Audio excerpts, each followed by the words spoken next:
একটা বিশেষ ব্যাপারে আমরা আপনাদের সহযোগিতা চাচ্ছি। আমাদের দায়িত্ব গ্রহণের পর থেকে প্রতিদিন সচিবালয়ে, আমার অফিসের আশেপাশে, শহরের বিভিন্ন স্থানে সমাবেশ করা হচ্ছে।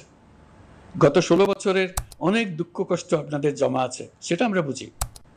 আমাদের যদি কাজ করতে না দেন, তাহলে এই দুঃখ ঘোচানোর সকল পথ বন্ধ হয়ে যাবে। আপনাদের কাছে একান্ত অনুরোধ, আমাদের কাজ করতে দেন। আপনাদের যা চাওয়া তা লিখিতভাবে আমাদেরকে দিয়ে যান। আমরা আপনাদের বিপক্ষ দল নয়। আইনসঙ্গতভাবে যা কিছু করার আছে আমরা অবশ্যই তা করব, কিন্তু আমাদেরকে ঘেরাও করে এই গুরুত্বপূর্ণ দিনগুলোতে আমাদের কাজে বাধা দেবেন না। সবাই মিলে তাদের বোঝান, তারা যেন এই সময়ে তাদের অভিযোগের প্রতি দৃষ্টি আকর্ষণের জন্য আমাদের দৈনন্দিন গুরুত্বপূর্ণ কাজে বাধা। বর্তমান সরকারের দায়িত্ব গ্রহণের মাত্র 2 সপ্তাহ শেষ হলো। কর্মযাত্রার প্রথম পর্যায়ে রাষ্ট্র সংস্কারের কাজে আপনাদের কাছ থেকে যে সমর্থন পাচ্ছি, সেজন্য আন্তরিক ধন্যবাদ। আমরা অনুধাবন করছি যে আমাদের কাছে আপনাদের প্রত্যাশা অনেক। এই প্রত্যাশা পূরণে আমরা বদ্ধপরিকর। যদিও দীর্ঘদিনের গণতন্ত্রহীনতা, 15 বছরের ফেসিবাদী শাসন ব্যবস্থা প্রায় প্রতিটি ক্ষেত্রেই আমাদের জন্য পর্বতসম চ্যালেঞ্জ রেখে গিয়েছে, কিন্তু এই চ্যালেঞ্জ গ্রহণে আমরা প্রস্তুত।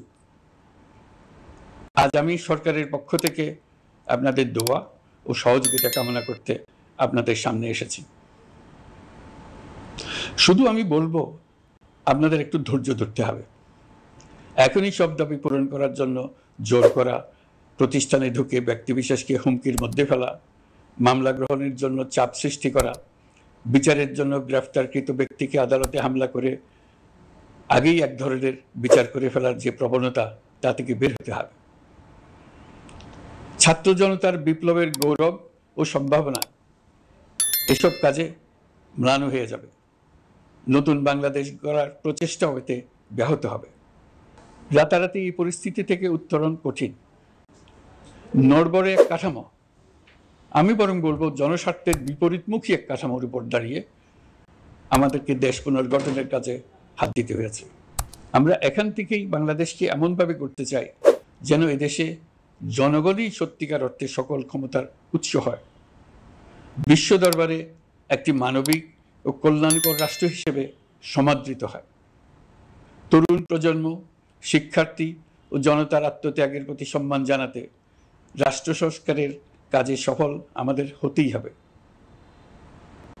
এর আর কোনো বিকল্প